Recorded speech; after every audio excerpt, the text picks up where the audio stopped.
Hello, everybody, and welcome to Disc Coverers, the only podcast on the internet that reads, reviews, and ranks every single one of Terry Pratchett's comic fantasy novels, the Discworld series. It's a pleasure to be here. I am your host, Iris J, and I am graced. Well, I mean, Grace isn't here in the studio with me, but June is. Yeah, hello! Hi. Hello! Hi, June. Pleasure to have you up here. Enjoy my single day of using Iris's nice mic. Yeah. No, it's fine. This is going to make editing this episode very quick.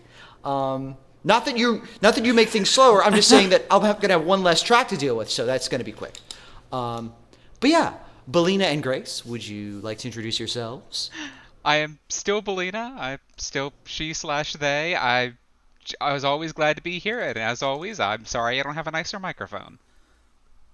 And I am the Interest Beloved Princess Grace. I just had to scramble to find the cord for my microphone, but I'm here now and I'm sounding as good as ever. She, her, fey, fair, if you're spicy. Thank you. And I am Juniper, and I don't get my own microphone. We have to share. Yes, we're in my house, in my office, and we're both using my setup because June is visiting. So What if we shared the same microphone? Both girls. I'm doing the thing where I put my pointy fingers together and making a little blush face. Damn, June real. You get to see all the stupid faces I make during the show. That's just exciting. Anyways, today I'm very excited because we are finally talking about the 18th book in the Discworld series, Maskerade, the one that is about the opera. It's also a witch's book. So we see the triumphant return of Granny and Nanny, as well as a returning character from a previous book that you may or may not remember, Agnes Knit, a.k.a. Perdita from Lords and Ladies. She's the main character of this one. I quite like her. I have a big thought on this book, but I didn't realize I was going to have to look you in the eye when I said it. I'm now very You're gonna say God. It's okay. I went to art school. I can take critique. If you have bad shit to say about it, It's not free. that. It's friends on this podcast. Let's do the summary first, Yes. and then we can get Let's into turn it. it over to our Yeah. Synoptrix Belina for a quick summary of what this book was about. Whenever you're ready, Belina, feel free to take it away. Woo! The Lanker Coven, that is Granny Weatherwax and Nanny Ogg, are missing a third. Margaret is busy off camera being queen, and without a third, the duo tend to get on one another's nerves. They'd very much like to get Agnes Knit, one of the misguided girls from Diamantis Coven, back in Lords and Ladies. Unfortunately, Agnes is already in Ankh-Morpork, pursuing her dream to have nothing to do with witches and joining the choir in the opera house. She does have a supernaturally good singing voice, but this is surprisingly unimportant to the greater plot of the book. Thankfully, Nanny is owed a large sum of royalties for a cookbook she wrote and had published, and this is enough reason for Granny to drag them both to Ankh-Morpork to get that sorted out.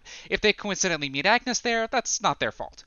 Meanwhile, there's a ghost in the opera house. Previously known for being a source of good fortune and encouragement, things have rapidly taken a turn for the murderous, as multiple staff members have turned up dead in various horrible ways. This is still interspersed with the good bits, however, much to the total confusion of everyone involved. The witches meddle, because that's what they do. Granny poses as a rich patron, using the royalties Nanny was owed, while Nanny has to run around keeping the plot moving. Agnes believes she finds the ghost, but nobody believes her, not even herself. This turns out to be because there are actually two ghosts, one of which being a lad who's been literally raised in the opera, the other being your typical tired of this nonsense identity stealing sort, like you'd expect in a Scooby-Doo episode. After the latter is unmasked following a long chase, he has a final stand wherein he dies because, quite literally, that's the dramatic thing to happen in that moment.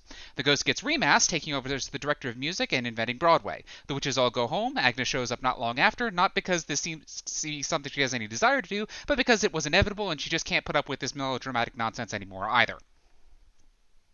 Wow. You nailed all the big plot points. Hell yeah. Yeah, I still feel like I was being very, very mean to the book for the way I handled that, though.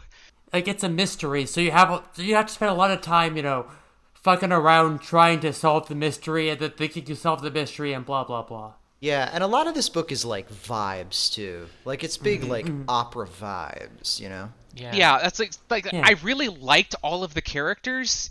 I just didn't like what all the characters had to do to make the book happen. Yeah. What was your explosive take that you were scared of sharing while looking at me straight in the face? What is your big take, tough guy? I can look away if it helps. No. This book. between previous characters, but so there's something to be said about the character of Agnes Nitt, who I absolutely loved in this book. I really love her in this book, even if I feel like she's done a little bit dirty in the same way that like Margaret always was. It just kind of There's always the problem of, in order to have Granny and Nanny look good, you have to have someone else who doesn't look as good and makes a bunch of mistakes because they're young, and she falls into that sometimes. But also, this book spends a lot of time focusing on her being fat. Yeah, like a lot. Pratchett does like the nicest body shaming I've ever read, but man, does he do a lot of it. He has two characters. Like, he has two, like, people whose, like, whole thing is, not whose whole thing, but he has two fat joke characters in this book. Henry Slug / Enrico Basilica. Yeah. It's like he needed we need like an overflow spill to where we can put all the fat jokes that we can't fit into the main character, because that would seem too mean. Here we go. We have the auxiliary fat character where we can put the majority of the fat jokes on. This is the second character Pratchett has had who is a lady who is rather large, who he thinks is just the best lady ever, but also he's constantly going to talk about how big she is. Yeah, and it's... Yeah. Pratchett? There's some weird headology going on there. There's some vibes. There's some... I'm just saying, I think Pratchett's probably into big ladies. Probably. That's my take. That's my take coming away from this book. Again, not a problem, but yeah, I think he very clearly likes Agnes as a character. He's extremely nice to her under most circumstances. Like I said, he goes to great lengths to say everything other than that she's fat. But he's, by dancing around it, he makes it worse. I do, yeah. I will say that I do like how he took the one joke of like, oh, every fat woman has a thin woman inside waiting to get out, which is like classic bullshit. But then like, no, Perdita is actually like her bitchy alter ego who gets to like make snipes of people around her. If that had been like the only fat joke that had happened in the book, I would have been like, no, that's fine. Hell yeah, girl. I love Perdita X Dream. A huge Perdita X Dream stan. Perdita X Dream is such a trans woman name. The entire scene where they're just like going down into the secret caves and having a conversation with each other in their head, where Perdita's like, and there will be all these things and a massive organ, and then Agnes blushes and just like arguing, and one of them being very practical and one of them being romantic. It's great stuff. It's really fun writing. Yeah. Oh yeah. Like someone has to play the part of the voice. Like, aren't you tired of being nice? Don't you want to go apeshit? Yeah. And that is her whole arc here, and it. And it meshes nicely with her power set because, similar to how Margaret, Granny, and Nanny all have kind of areas of expertise where they kind of are in their element with their magic. With Agnes, it's like her magic is in her singing voice. It comes from her personal self-expression. It comes from kind of her unleashing her true capabilities inside of her and like kind of reaching towards this sort of artistic summit, which is really interesting too. Yeah. It's her like letting Perdita out, so to speak. Yeah. I really wish she got to do anything in the book. Yeah. The book happens to her. And that's weird because it's a mystery, so it's like there are gears moving in the book, but rarely do any of the main characters actually mesh with those things happening. The book spends so much energy talking about how like Perdita she's a doormat, right? That's her whole thing. Is like she's such a nice girl and she's so dependable, and like the book calls her a doormat several times, and so you would expect that arc to be her standing up for herself at some point, but she never does. No, she just ends and she's a doormat like, for the witches instead. It's just she gets manipulated by Granny and Nanny into becoming a witch, just like they wanted in the first place. Margaret 2.0. She doesn't even, like I said, she doesn't even seem to want to be there. She just doesn't know where else to be. Yeah. It's messy, but I love her so much that I don't mind too much just because she's so great. I love again, most of this book was just vibes, and the whole Perdita / Agnes thing is mirroring up with like the Ghost and Walter. It's it's like what masks you show to yourself, what masks you show to the world, etc., etc. That's great. It's just that she doesn't get to do anything outside of the subtext. Speaking of Maskerade, paper faces on parade, hide your face so that the world will never find you. What did y'all think of Walter Plinge and the whole ghost subplot? Well, I feel like that's kind of the main mystery of the book. Yeah, but like, do you feel like it was in terms of the mystery part of the book, because we're talking a lot about how like the characters don't get to do much. Do you feel like it was like really an effective sort of driving force behind the plot? Because I kind of did feel like it mostly like it really did have a big Scooby-Doo vibe. You really hit the nail on the head there, Belina, where it's like you kind of know how it's going to end way before the book actually says anything. Yeah, everyone spends so much time saying, like, oh, there's no way Walter could be the ghost. Yeah, like that's what's happening halfway in. Yeah. And how do you say his name? Is it Walter Plinge? No. So the bad guy. Salzella? I keep pronouncing it like the Pokemon. Salazzle? Yeah, Salazzle. Every single time I read it, my brain was like, "Oh, Salazzle, Mr. Salazzle." Yeah. I'm gonna call him that for the rest of the episode. The music director is a horny lizard with hypnomusk. Obviously, that's how we got away with it all. Buddy, if this book was about that, it would have been a lot more interesting. Terry, read my fan fiction. From Beyond the Grave. Yeah, I think you'd enjoy it. Sitting here with a Ouija board and a copy of Archive of Our Own. I mean, y'all saw the L Space annotation where like the girl with the curious earrings or whatever was based on a girl from Usenet who he really liked. Oh my god. Oh my god. I always forget how much of a nerd, just like a normal ass online nerd Pratchett was for most of this. At the end of the day, he was one of us. Yeah, king he of really posting. Was. You More love than to post. most people, honestly. Mm-hmm. But no, I like, as far as the mystery goes, it's so obvious who the bad guy is. It's so obvious that something is up with Walter Plinge, and it's not that hard to figure out what it is. That near the end of the book, you're just kind of like, oh, well, okay, can you get to the reveal? Can you get to the part where you tell us that? Because I've known it for 12 chapters. I almost feel like Salzella was like the twist guy just so that we could have a twist, because otherwise this book is like, in terms of a Marble Madness maze, it is just a straight drop and then the end. Yeah. I hate to say it, but Salzella was right. Everyone takes too goddamn long to die. Yeah. And that was pretty funny, how he's having his big operatic death while complaining about how much he hates the opera, and everyone takes too goddamn long to die. That scene went on too long, but then again... Sure, Yeah, yeah. that was the joke, though. That's how you like, insulate the fact that he yourself wasn't even from criticism. stabbed. he just dies because that's what he's supposed to do.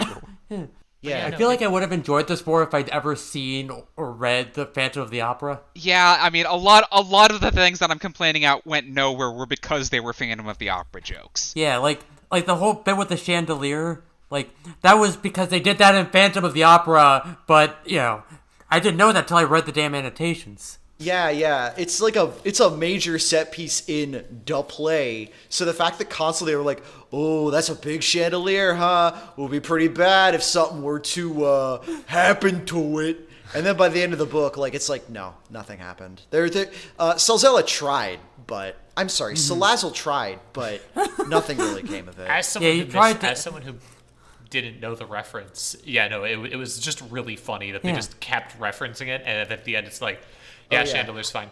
Just to be clear, by the way, how many of y'all have either seen or read The Phantom of the Opera?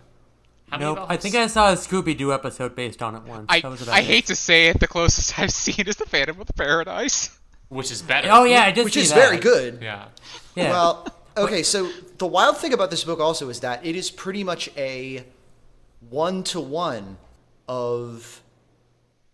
Well, not a one-to-one. It takes several elements from the book, and more notably the musical, because the musical was what was popular at the time. More people have probably seen the musical than read the book. But basically, the fact that Agnes's roommate is literally named Christine, which is the name of the main girl, Chanteuse character in Phantom, and that the Phantom is training her every night on the other side of a huge, like, floor-length mirror to help her train to become the most perfect singer in the opera because he wants her to shine.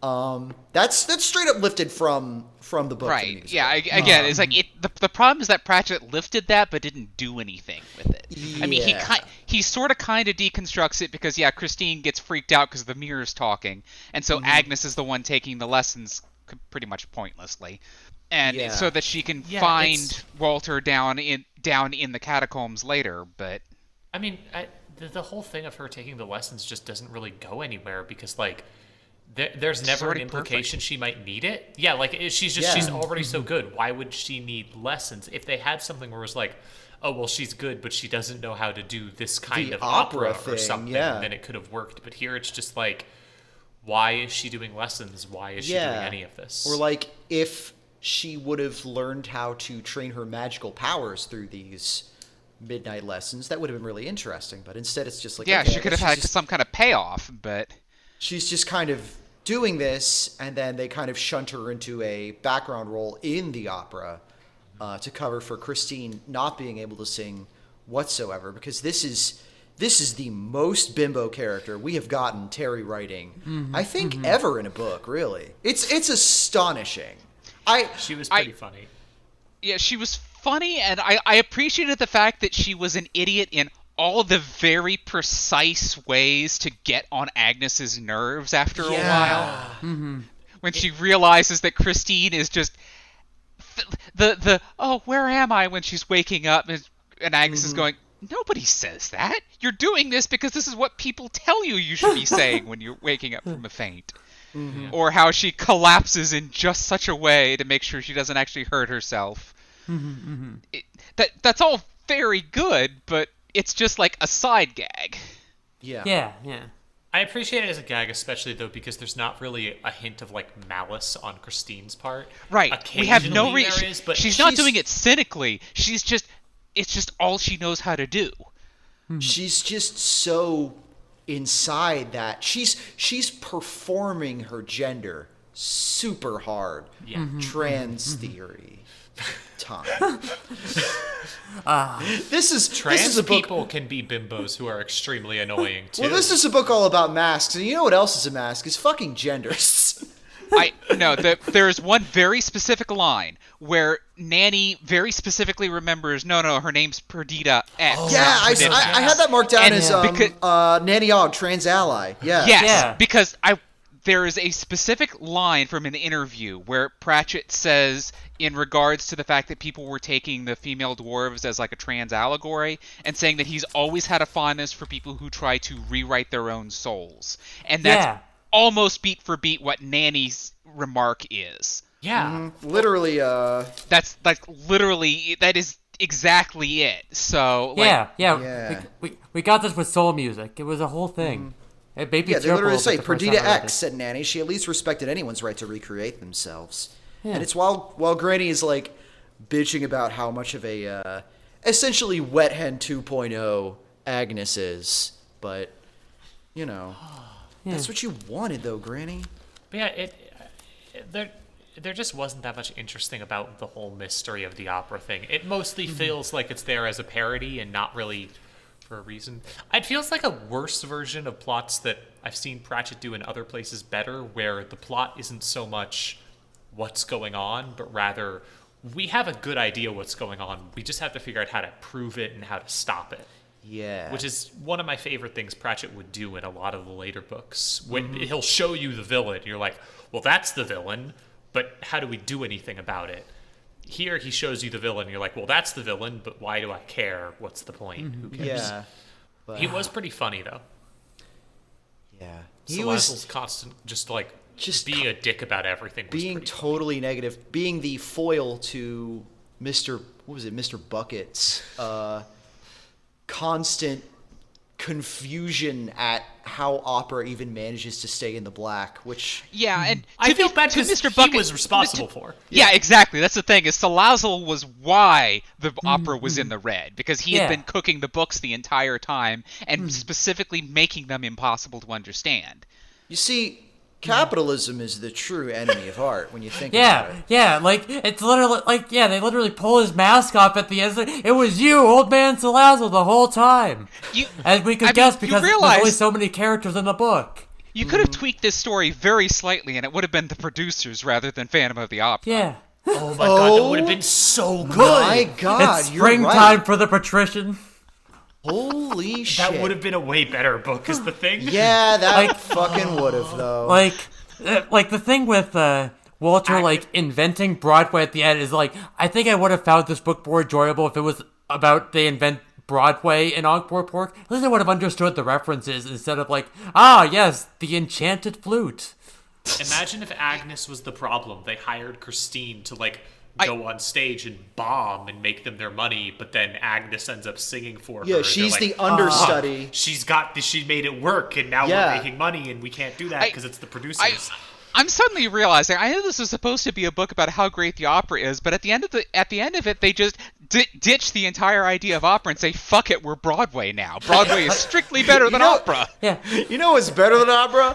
Broadway, baby, West End. That's what I'm fucking talking about. It's only a matter of time before somebody comes up with Lion King. Hell yeah. I did appreciate that they referenced cats in this. Shout outs. They spend the whole time complaining about how bad opera is. It's all no one understands the plots, and you have to pretend, you have to suspend your disbelief, and you have to, which is a weird thing to complain about in general, in a work of fiction.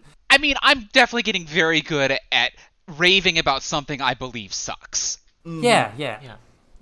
It's complicated. I feel like, to be frank, I don't feel like I can judge the way Pratchett portrays opera here because I haven't seen enough opera. The way he talks about it, there's a lot of waxing philosophical about opera, and it mostly made me just be like, it did to me feel like the kind of shit talking he does about opera in this book is stuff that he picked up from people who work in opera.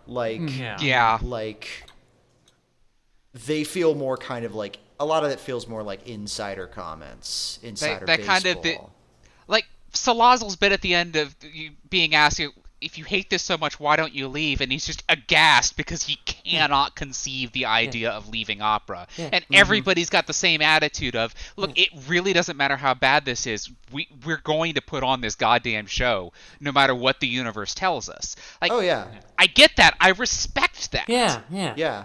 I was at fucking Short Run earlier today. Indie comics, same deal. Does it suck? Yeah, in a lot of ways right now. Am I going to do anything else with my life? No. Yeah. Fuck no. There's stuff that I found interesting, there's a conversation at one point about how the idea of opera as theater where you're not supposed to suspend your disbelief, where it's supposed to be theatrical and over the top and not realistic, as opposed to other theater that tries to be realistic. But I read that and I'm like, I feel like if I had seen more opera I would have a take on this, but I don't. Oh well. Yeah, see, that's the thing is I keep comparing it to soul music, not necessarily because they're super similar, but because I understood the references in soul music. Yeah. I can speak dad rock, but I don't really know all that much about films from the 20s or the opera, Yeah. And there's a part of it that's just about theater in general, but not all of it. Yeah. And it tries to often be this isn't theater. Don't confuse this with theater. And they don't do the thing where we're trying to if it was a book about inventing Broadway, they'd have to kind of explain it from the ground up. And you see this works a lot better in later books Going Postal, where it's we're inventing the postal service. Okay, so let's talk about building this from zero so that when we get into mail jokes, you will be laughing alongside us instead of us just kind of going off on a tangent. By the same token, all right, I mean, this is spoilers for something 4 years from now, but Going Postal very well does a very good job of leading into where making money comes from. Yeah. Because that was an excellent setup that I can't think of any other good comparisons to.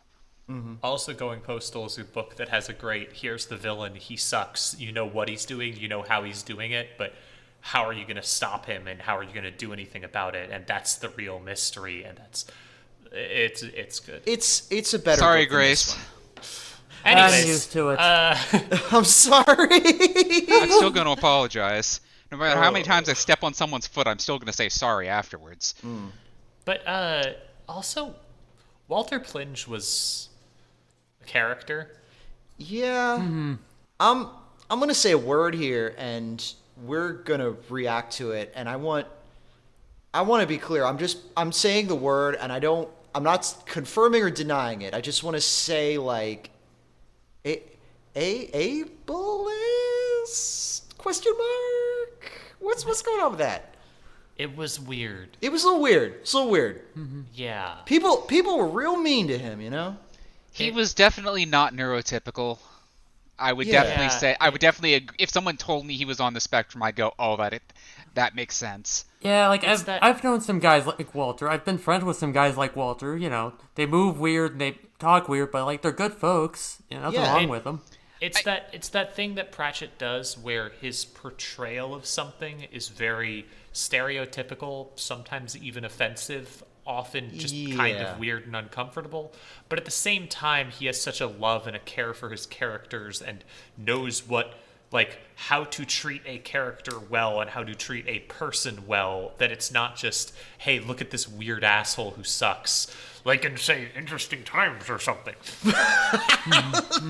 like Walter Plinge, there's some stuff in there that, like, wow, that's a choice of how to portray a character, but he's still definitely like not the character you're supposed to laugh at and go, wow, look at this weird fucking guy. Pratchett's still like, he's doing his own thing and that's okay. Yeah. Yeah, you're supposed to feel sorry for him when everyone's mean to him for no reason. Yeah, not feel sorry because he's messed up, but rather feel sorry because other people are weird dicks Yes. to Yeah. him when People aren't treating him with a normal human level of respect. I kind of liked Agnes at the end when he's got the invisible mask on for the rest of his life, and Agnes saying, I kind of liked you a lot better as Walter. Yeah, that was an interesting twist. What did y'all think about that? Like, I need to get this one out of my head. This isn't in the annotations. I don't know if this is just me linking two similar things, but after Walter is offered the job of, hey, do you want to be the director of music? And Walter immediately asks, well, can I still clean the privies? My brain immediately just hot-wired to UHF and went, oh, you're telling me that Walter is Stanley Spadowski. oh And my God. I can't Yeah. get that out of my head, so I've got to Like- put it in all yours. Like I would have drawn the Jesus. comparison to drink from the fire hose. I would have drawn the comparison to like Forrest Gump, where he had Lieutenant Dan invested in some fruit company, Apple Computer, and since I didn't need the money anymore, I mowed those lawns for free. It feels like they don't really give you a huge grasp on. I think the problem is that, like, we don't really get a grasp on what's up with Walter Plinge. Yeah, Like, Yeah. is this two personality people sort of thing? Is this just him being weird sometimes? Is Yeah. this what It doesn't happens? help It that doesn't he's really never- explain anything. He didn't Is it get like him. It's weird that he gets like it's not oh yeah, he's just a little more confident now. He gets like a magical become neurotypical spell. And I don't know how.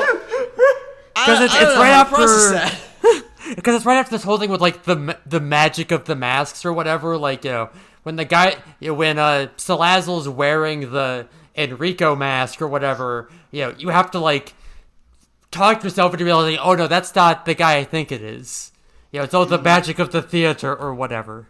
Yeah, I think part of the problem here is he's never actually a perspective character, and he really needed to be. yes. We never see what's inside Walter's head, and we desperately needed to. Yeah. Yeah. Like, we don't know, like, he's so scared about something bad happening to his mom in this way, but it's not clear, like, what's going on there? Why is he so scared? There's just a lot that we don't get explained that, like, a little bit of explanation would have really, really helped with. And like, And it's not like we haven't even had characters who have kind of read as on the spectrum before. Like Brutha, arguably, and like Small Gods, I don't know if you've noticed, still at the top of our fucking rankings. So I mean there.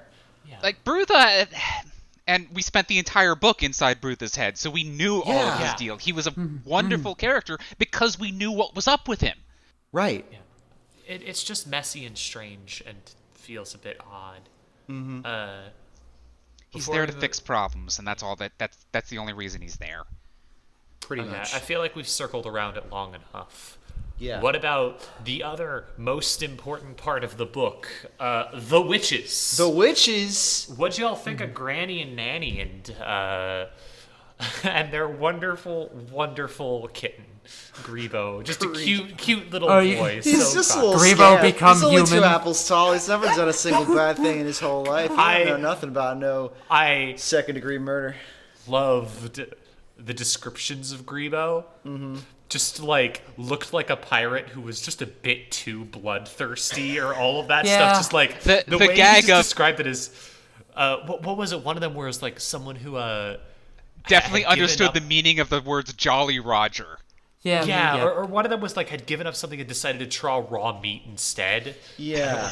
They're so good. Yeah. Such great. I just love that, descriptions. like, he, like, provides a distraction by wearing the Phantom mask and leading the angry mob on, like, a merry chase for a while. And people are like, oh, yeah, that guy for sure looks like a scary villain Phantom opera ghost.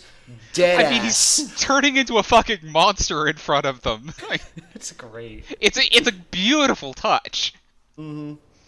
Like, it's kind of a weird. It's kind of a weird gimmick to just suddenly introduce as something that Grebo just does now, and I feel like I'd get very tired if I had to put up with it much more. But in this book, it gets used just enough to be very funny. Yeah. It's not really like it's not a thing that you're constantly thinking about and worrying about, but it shows up at the right moments. You're like, oh, that's a great bit. I also like on the subject of them. This is the second book in a row where I've come out of it and been like, I did not expect my favorite character to be Nanny. Nanny Ogg. But I fucking love Nanny so much. She's the best Yeah. character in Nanny the book. Ogg, she's a trans Yeah. ally. She says ACAB at one point. Yes. She is a homie. I love her so much. Just everything Everybody she loves does. her. That's like her entire thing, but she earns it. Yeah. Granny's really mean to her in this book. Yeah. Granny is so mean to Nanny in this book. Okay, I appreciate the weird touch that just Granny is it's just a human calculator. She does like this high level algebra just in her head, and then just like scratches it down on the slate, and she just knows numbers perfect. It's like, wait a second, I know how much money this guy owes you. Yeah. Off of just like these tiny little factoids. But Yeah. then she just And it's immediately spends it all. And it's a good bit of like coming back to the end with Granny immediately knowing that the books have been cooked. Like that's a Yeah. good setup and payoff, good stuff. But Granny's so fucking mean, just like spending all of the money, being weird about it the entire time. Yeah. Yeah. Like, I just You can tell, like from a reader's perspective, it's like, wow, they were really adamant that they needed a third wish for some reason. From their perspective, from Nanny's perspective especially, if I were Nanny, I'd be like, oh my god, I need another fucking person here so I don't gotta deal with this fucking gal. I love her to death, but oh my god. she has to have at least one more person to bully. We have to split her bully attention. I cannot be her like target this long. I do love that she gets a little comeuppance with like the fucking the cookbook that she's making money off of, to be clear, is called The Joy of Snacks. Yeah. But tish. And it's about horny aphrodisiac cooking dishes that also may or may not be visually suggestive. Were they all horny or aphrodisiacs? I thought some of them. They were all They horny. all- Okay, the important thing is that, like, you know how these days, if you try to go look up a recipe on the internet, you have to scroll through 20 pages of absolute bullshit anecdotes? The important thing is that Nanny was decades ahead of her time. She wrote horny anecdotes in all of the recipes. Yeah. All of them had to do with horniness in some way, shape, or form.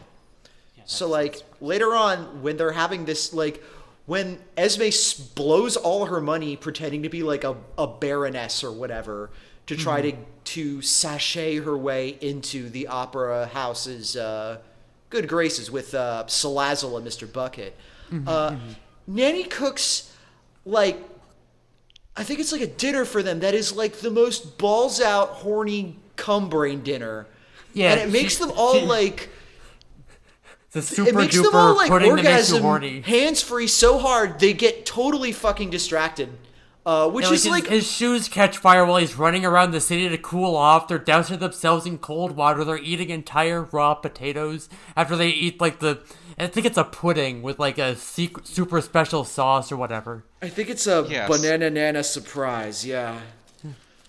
I just have it marked down in my notes as the cum scene. Yeah.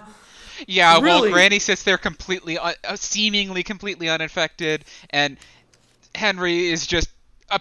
Apparently Henry is just the ace representation for this movie, because he just doesn't even seem to be capable of being horny.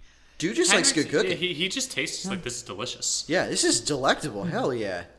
Granny, like, grips a water glass and, like, starts it boiling with the sheer force of her mind. Like she's an electric kettle. Yeah. I loved Nanny though. I just loved all of her moments where she's just like, "Well, it's not thieving because I'm doing it." We get to see so much of her personal headology. I love the way that she treats Mrs. Plinge in this too, where she's like, okay, because Mrs. Plinge is complicated in that she's like, she really cares about her son, and she's really superstitious, and she's really devoted to her job. So it's like she's kind of like, she's at once like an obstacle, but somebody to be treated with care. So like, Granny, like, or not Granny, and Nanny really gets to like know her pretty well over the course of the story. Like, she helps her get home when Walter is preoccupied. She like looks after her little bar setup. Like, it was really heartwarming to have like Granny absolutely is not the kind of person to lower herself down to other people's level. Whereas with Nanny, that is where she excels. Yeah, or like at the end of the book when Nanny, they're like, "Yeah, we stayed at Mrs. Palm's for free." Yeah. Well, I mean, I did the cooking and I helped out with all these things. I did all of this stuff over and over again. Just like, dang, she's so cool. She's so great. Yeah.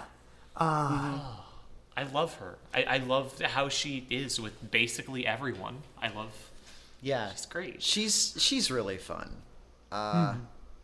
Granny was fun too, but more just fun to watch her do her thing. Like, she's such an asshole. She's such an asshole. Usually when I'm reading one of these, there's like a point where I have to set the book down and like, you know, groan at a joke or whatever. I didn't get that here, but I did have to set the book down and go, Jesus Christ, Granny, when like there's like all, I think like Greba where someone mauled a bunch of muggers or whatever, and she's like, oh no, like we have to do the right thing and stitch them back up, and then she draws this giant dull rusty hat pin. Yeah, we're gonna have to some make good. do. This is maybe the first book where they played a little bit with the Granny could be evil, and I was like, yeah, she could. Yeah, that she absolutely could be a terrible, terrible, horrifying. The rant she had back in Witches Abroad of, how fucking dare you skip out on this family? I had to be the good twin. Do you have any idea how much that sucked for me?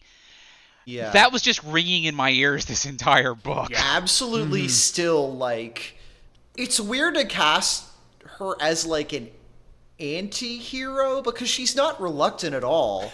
And she's perfectly willing to, quote, do the right thing.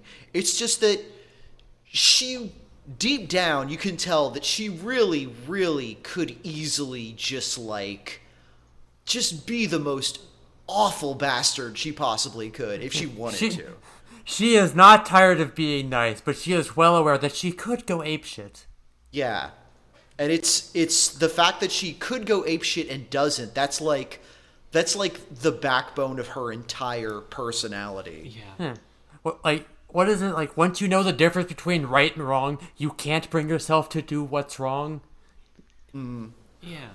Yeah. I think my thing is, for every moment in this book that didn't quite work for me, where I'm just like, I don't really get that, there was one that did. Like the big confrontation at the end, it does go on too long, not just in the death scene, but also in it having like 5 different confrontations, one after the other, and all of them seeming like the last one. Yeah. Which is a bit of a meta joke, but also just kind of annoying to read. It's also very And, like, Scooby-Doo. Yeah. Yes. Yeah. Like the whole thing with like, oh, well, here's a fake magical mask and all that. That was just like, okay, whatever. But meanwhile, the thing about Granny like catching the sword being completely fine, and then later it'd be like, I didn't have time to be hurt by it, and then later like alone pulling out like some stitches and stuff, being like, well, I got time now. Like that's great. That was awesome. That's hard as hell. Yeah. That's Great good stuff. Like, Yeah. like, there was the part around the middle of the book where I was wondering if I was missing out on something, because I felt like the mystery was just plodding around, but, like, there's some good shit in here. Yeah, again, I loved all of the characters, I just didn't like the plot. And like Yeah. I'm probably coming out of this a lot fonder because we've been spending the last half hour talking about all the bits we liked. I mean, I have more stuff I could talk about. Like, how about that rat TF, huh? How about that rat yeah, TF? yeah, that was good. Or the fact that we still have, again, the librarian shows up just because the librarian has to show up. He has to have a credit at the end of the book just so that he can stay in the Screen Actors Guild. It's always a treat when you get like the little snippets of, oh right, the afterlife is whatever you make of it. Yeah, I really liked I liked the librarian showing up. If mostly it feels like the librarian showed up because Pratchett was like, I need someone who can play the organ, who like is someone who knows how to play music in that way, and when things go really wild, you can envision doing accompanying music just for the hell. Yeah, yeah. All yes. right, librarian, get in here. Yeah. You're the perfect Yeah. guy for this. Yeah. Realizing that the librarian is in every Discworld book was like, Yeah. it has been such a treat to keep that in mind. Yep. And just waiting for him to show up. Yep. That's And been if the so librarian's not in the scene, everyone should be asking, where's good. the Where's ape? the librarian? Yeah. Sometimes, yeah. Like, sometimes the book will be dragging a bit, but then the librarian shows up, and I get to appreciate him for a bit. Yeah. I really loved Granny in this book. I loved... I didn't love her. She was No. entertaining. I love to watch her. Yeah, no, I love absolutely. to watch her Yeah. unfold. Just like a walking nightmare on everyone around her. She's a very entertaining natural disaster in a dress. Yes. The whole thing with her just going from shop to shop and making Nanny Ogg watch her spend her money. Maybe the meanest thing I can imagine. That was just a lot. That was painful. And then like the entire coach ride with them just being like, yes, you're going to give us a ride, and it's going to be a nightmare for everyone else here. There was like, God, there was a fucking line about that. The one of like, we don't have any money, but we could cure any embarrassing ailments you might have. It's like, no, I'm fine. I don't have any embarrassing ailments. And Nanny just asks, how many do you want? Yeah, like, I did appreciate, like, they're staying in the, they're staying at the coach inn or whatever, and, there's the child and the cow, and, Granny plays a game with Death for the, for both their lives, and, And Death throws the game. Yeah, and then she turns over her hands like, 4 queens, and Death turns over and says, I lose, I have 4 ones. And then he fucking winks. Like, this isn't like he got fooled or anything. He very clearly was playing along with this. Yeah, because then she, like, does some chiropractic to his arm, and he's like, well, what if I hadn't thrown the game? She's like, It would have broken your fucking arm, you piece of shit. yeah, pretty much. It's very funny. Yeah. It's a very good Granny moment. I found the thing Yeah. I was looking for, by the way. The coach turned up 5 minutes later, coming around the corner at speed. It drew level with the women and stopped. That is, the horses tried to stand still and the wheels locked. It wasn't so much a skid as a spin, and the whole thing gradually came to rest about 50 yards down the road with the driver in a tree. The women strolled around it, still arguing. One of them poked the driver with a broomstick. 2 tickets to Ankh-Morpork, please. He landed in the road. What do you mean, 2 tickets to Ankh-Morpork? The coach doesn't stop here. Looks stop to me. Did you do something? What, us? Listen, lady, even if I was stopping her, the tickets are $40 damn each. Oh. Why have you got broomsticks? Shouted the driver. Are you witches? Yes, have you got any special low terms for witches? Yeah, how about meddling, interfering old baggages? Yeah. He must have missed part of the conversation because the next exchange went like this. What was that again, young man? 2 complimentary tickets to Ankh-Morpork, ma'am, no problem. Inside seat's mine, no traveling on the top. Certainly, ma'am. Excuse me while I just kneel in the dirt so's you can step up, ma'am. Cutoff nodded happily to himself as the coach pulled away again. It was nice to see that good manners and courtesy were still alive. God.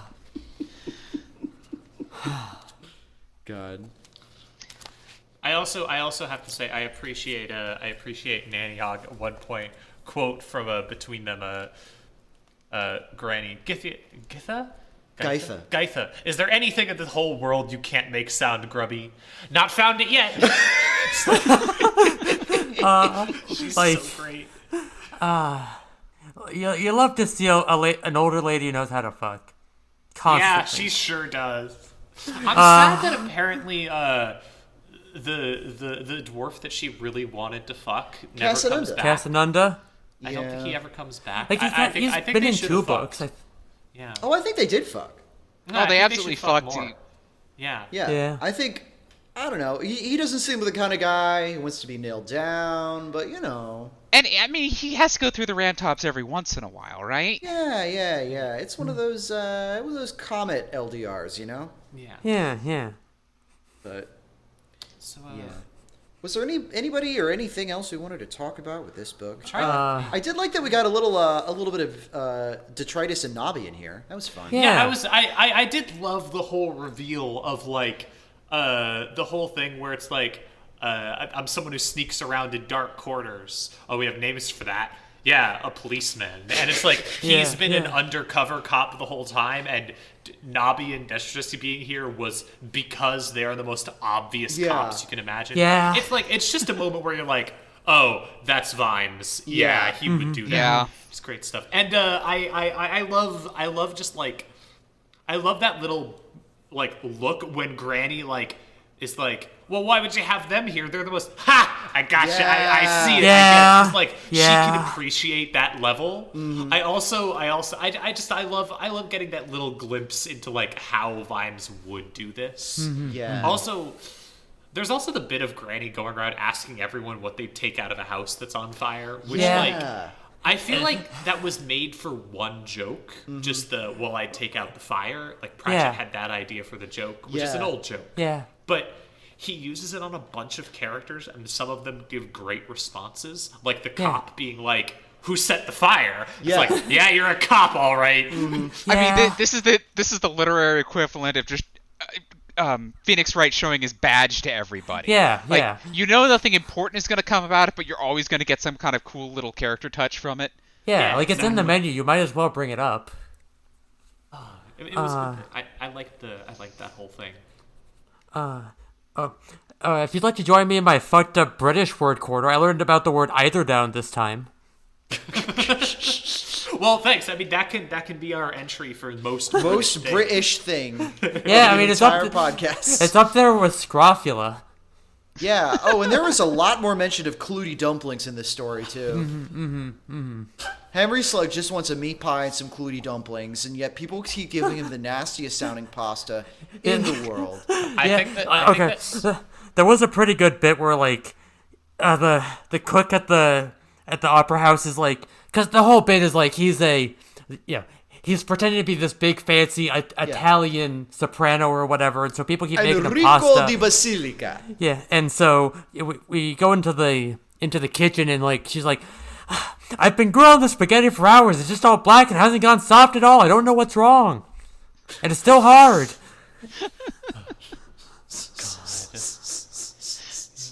I'm trying to think of anything else that happened. Like it just kind of goes through it at the end. at the end, she comes back and she's like, "Yeah, okay, I guess I'll be a witch because I have to." Guess I'll be a witch now. Okay. I don't know. 'Cause we can't. It would be too much of a waste to just have her in one book. And I'm glad she's back in, but also it's kind of like, well, it would have been cooler if you did your own thing. I don't know. Yeah.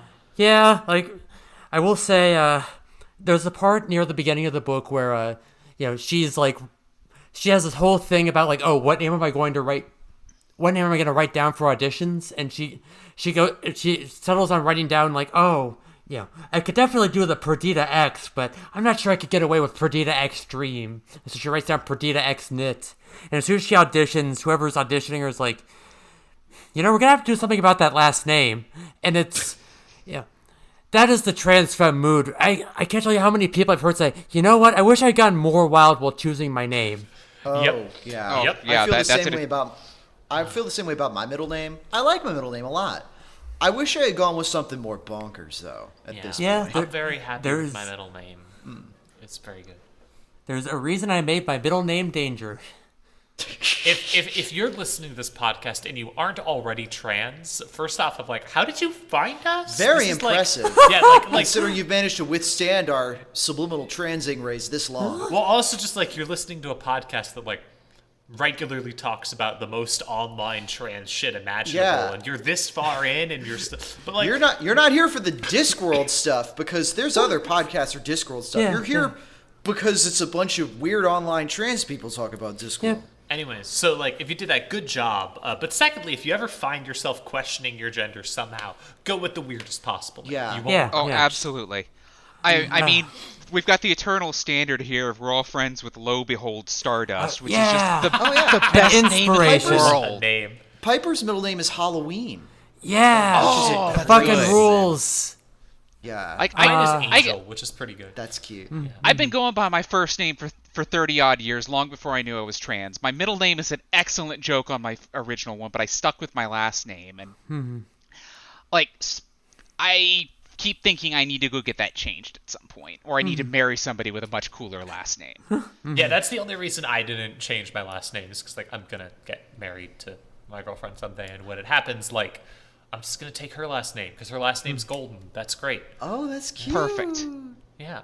And then you have a maiden name to list as security questions on your online forums and shit.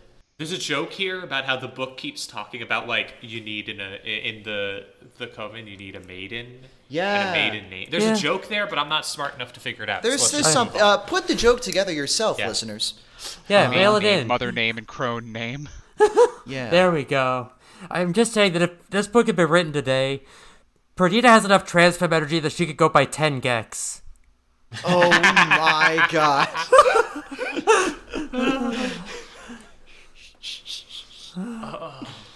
She already has the black dresses. Thank you. What?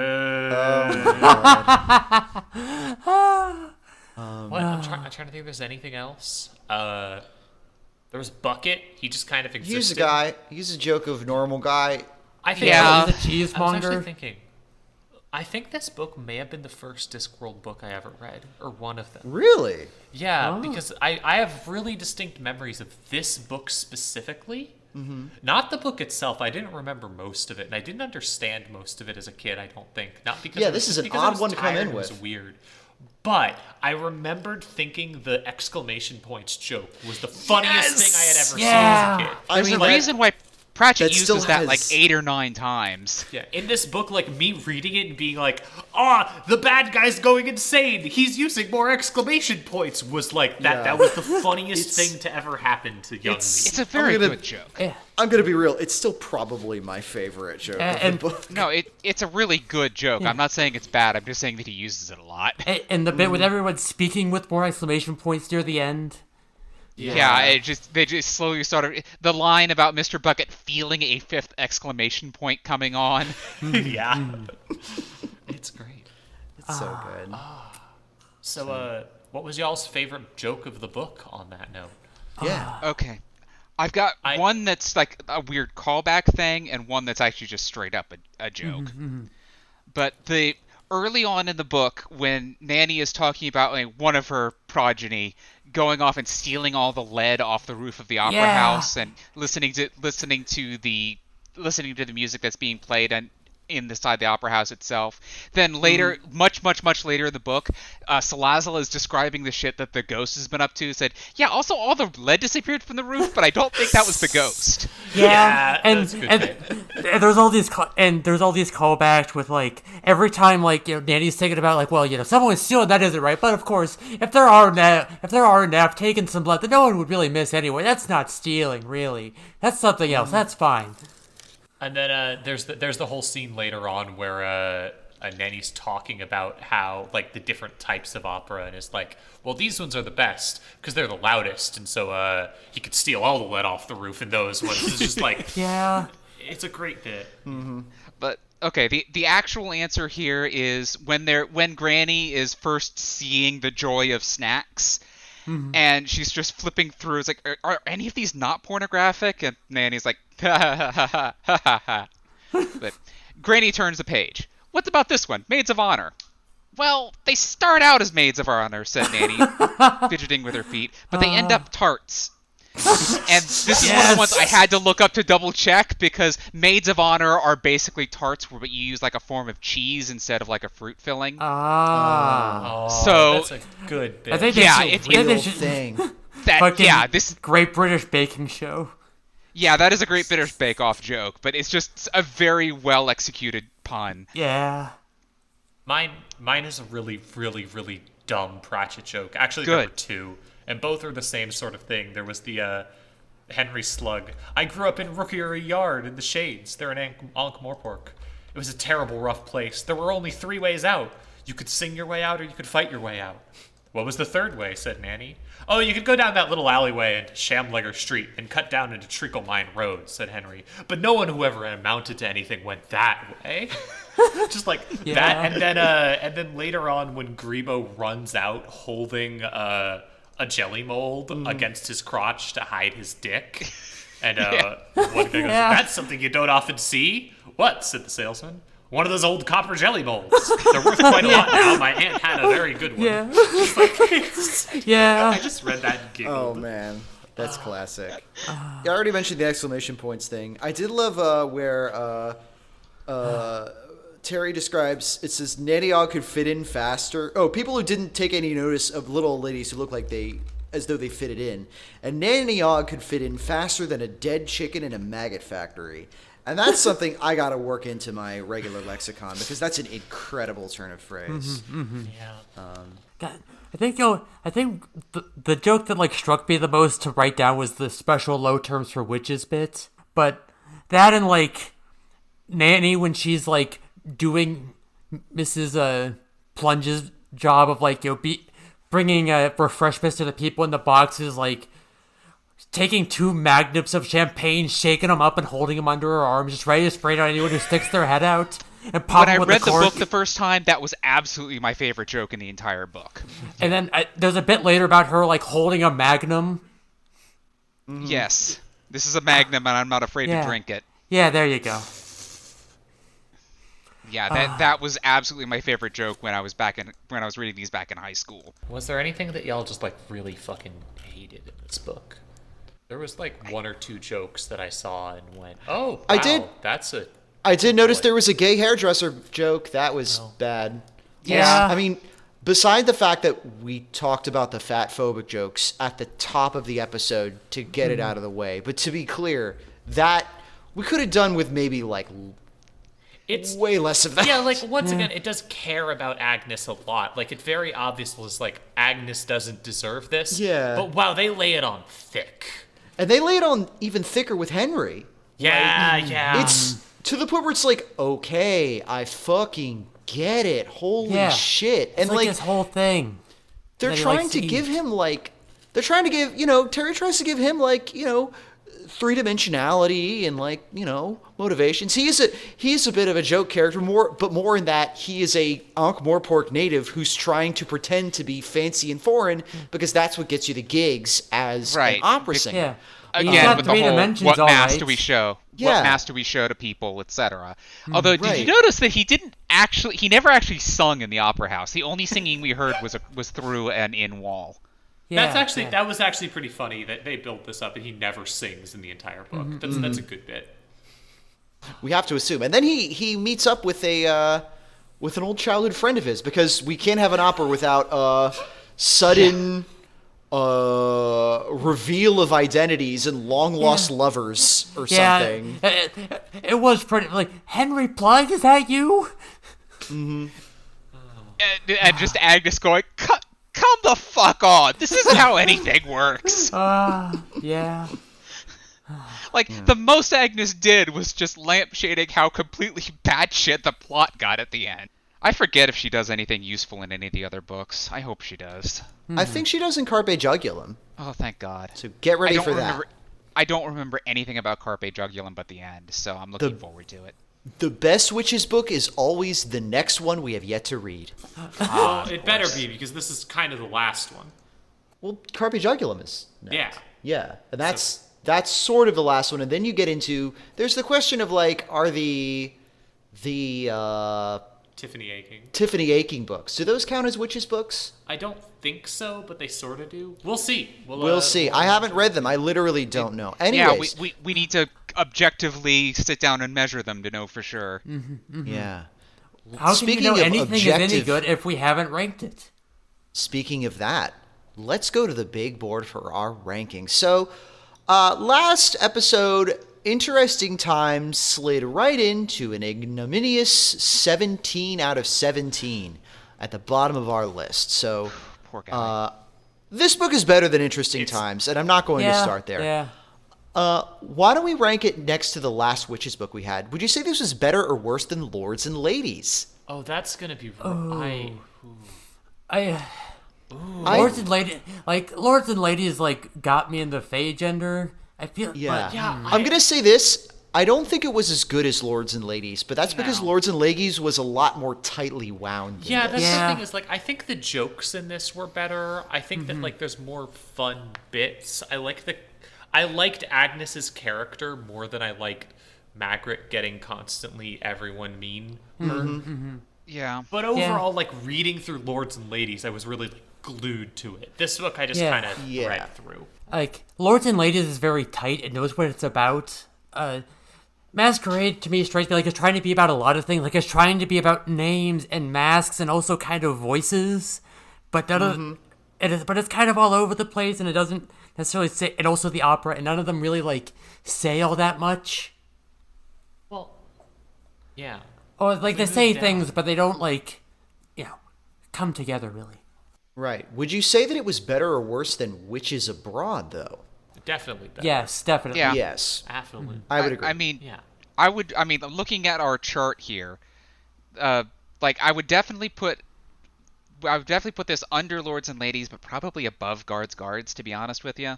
Really? Yeah. I would put it above Soul Music, or around the same level, but that's the question. Would you say this is better or worse than Mort? Is the thing. Mort's the weird outlier that I demand to keep in its spot, much to the annoyance of everyone on the podcast. I could see it as better than Guards, though. I could see. Because I did say I liked Soul Music better, but that's because I understood more of the jokes in Soul Music. Again, we're in the weird position of this book was almost entirely vibes, but they were good vibes. But are they better than vibes? Yeah. I think. Boo! Yeah. I was thinking Sam vibes the whole time, but couldn't think of words for it. So thank you, dude. I think that personally, I think it's a little tighter. I think it's a little more tighter written than. I like the character work more in this book than in Soul Music. So I'm going to put it above Soul Music. I could see it as above Guards. I really do love Guards, but it is a messy old book in a lot of ways. And this book just has a solid baseline. There weren't many moments in it where I'm like, wow, this is not great. There was one moment near the very beginning where I read a joke and physically recoiled from the page, but there wasn't much of that, and I was mostly like, it's good. I enjoy this. I'm having a good time. What joke was that? I genuinely don't feel comfortable repeating it on the podcast. Fair.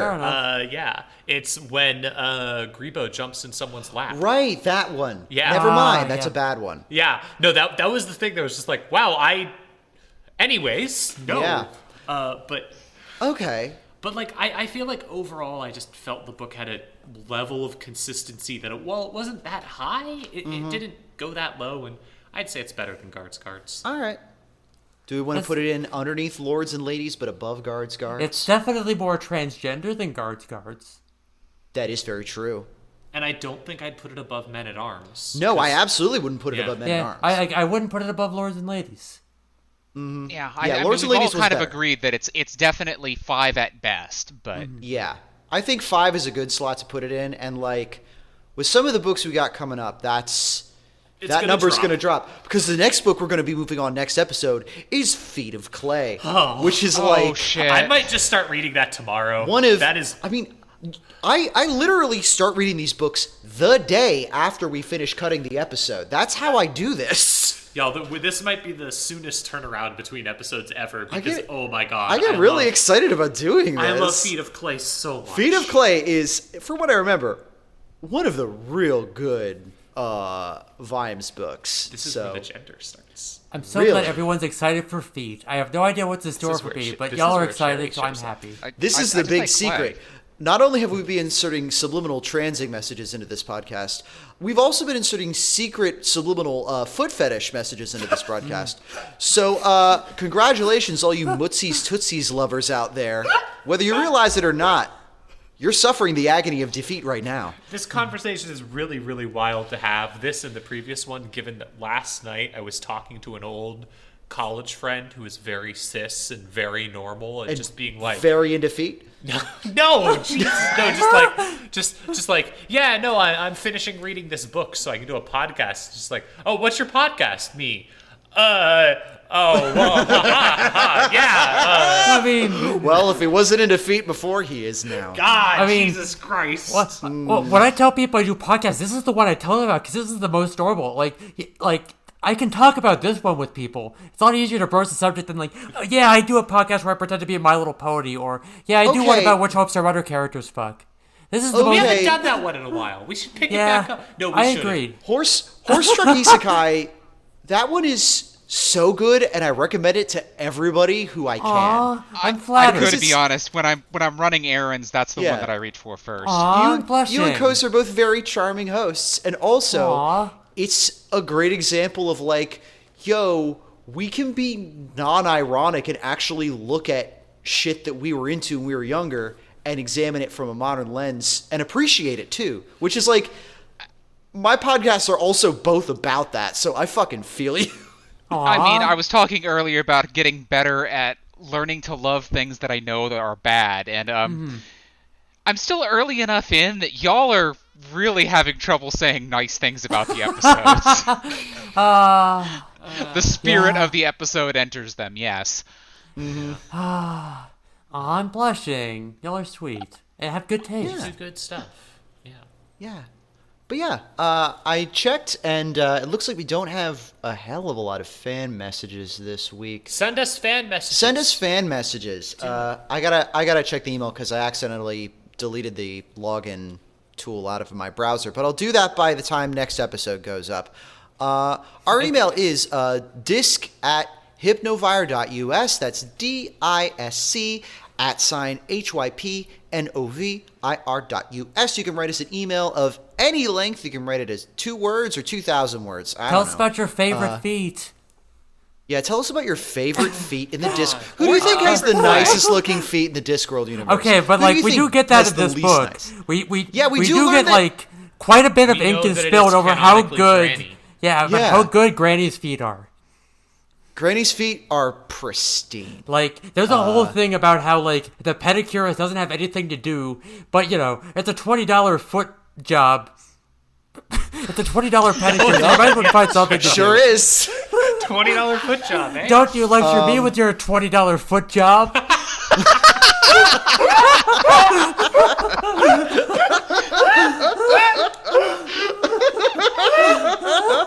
All right, we got to sign off there. We're Okay, not gonna beat that yeah. Anyways, joke. until next time, folks. Stay Well, tuned. We got Oh yeah, the recommendations. Yeah. Recommendations. Oh shit. yeah.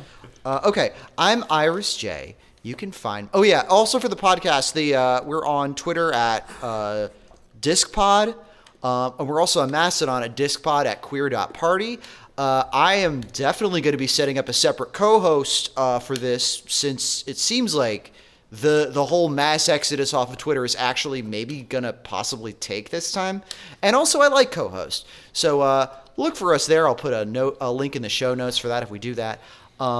Anyways, I'm Iris J. You can find me at Iris J Comics on Twitter, Mastodon, and co-host there as well. My recommendation is actually going to be Piranesi, the novel by Susanna Clarke that came out a couple years ago. Just started reading it yesterday, finished it earlier today.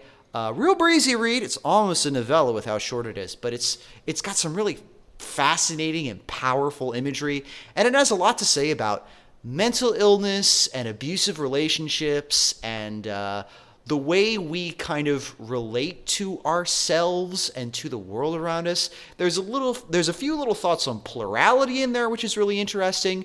And all of its ideas were so interesting that it will make me recommend it, despite the fact that there is kind of a homophobic character in it as well.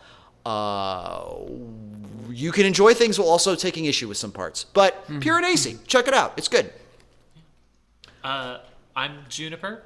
You can find me on Twitter at Juniper Theory, on co-host at Juniper Theory, on Mastodon somewhere. I don't know, somewhere. Hey, at least your instance isn't shutting down. Hopefully, we will eventually be making a second podcast. I really want to talk about Netrunner cards. Yeah, Netrunner podcast. Have not been able to do it just because, wow, life's been a lot recently. Yeah. I could recommend Netrunner. I just finished a tournament today. I did pretty well. I am this will only matter to people who have played too much Netrunner, so 0% of our audience. But I would like to say I am the world's #1 The Professor player in 2022. And anyone can challenge me on that, and you will be wrong, because I'm the one who went 3-0 in a tournament in this year. But I could do that. There's a bunch of great anime right now, like Pop Team Epic. But I'm going to recommend, last month while on a trip, me and my girlfriend started listening to Soul Glow, the band. Yeah. Holy fucking shit. That goes gonna beat so my ass. hard. Just stunningly hard music. Amazing stuff. Fantastic. Extremely recommend if you like loud, angry music. Fuck yeah. Yeah. I am still Belina. I can most easily be found on Twitter under WolfCow, or apparently on Yif Life now, because that's since Cybrave Space is going away. Belina at yif.life. Again, just check the show notes. That's probably easier than trying to listen to me. For a recommendation, screw it. Tracy and I just finished watching Love After World Domination, which is an anime about like a Red Ranger of a Sentai team and one of the villains falling in love and trying to keep it secret from the rest of the world. It's a really cheesy, simple setup, but it's actually a very sweet and funny show. Oh yeah, that looked cute. I saw that on Crunchyroll. Yeah, it's fun. I mean, it's about a couple of stupid teenagers, but it was better than we expected it to be. I have been the internet's beloved Princess Grace. You can find my writing, progress, podcast posts, and everything else is fit to plug at princess.software. What do I have to recommend? Kiba Maid War's been popping off. I saw Malignant with the GF pretty recently, and that rule yes. into horror movies. Or if you want something older and less horror, we watched Star Trek IV, The Voyage Home, and that was hilarious. Sorry, I was checking Discord, and Nero, who's also in the apartment here while we're recording, literally just sent me a text message a couple minutes ago that's just in bold and italics, no more fucking feet. Yeah, that is Literally so we- 6 exclamation points. So I think we've passed the threshold on Whoa. how mad we are making him. So we should probably draw this episode to a close. You should probably stop broadcasting them live during your side of the recording, because I think that Nero might be sitting a little too close to the broadcasting tower. Oh yeah, that too. Anyways, until next time, folks. Truly, it was Maskerade. I'm gonna put a MIDI of the song from Phantom of the Opera here instead of the outro. Oh, the worse you can find, the better. Yes. perfect. Cool. Stay cool, kids. Catch you later. Follow your dreams, every pony. Ah.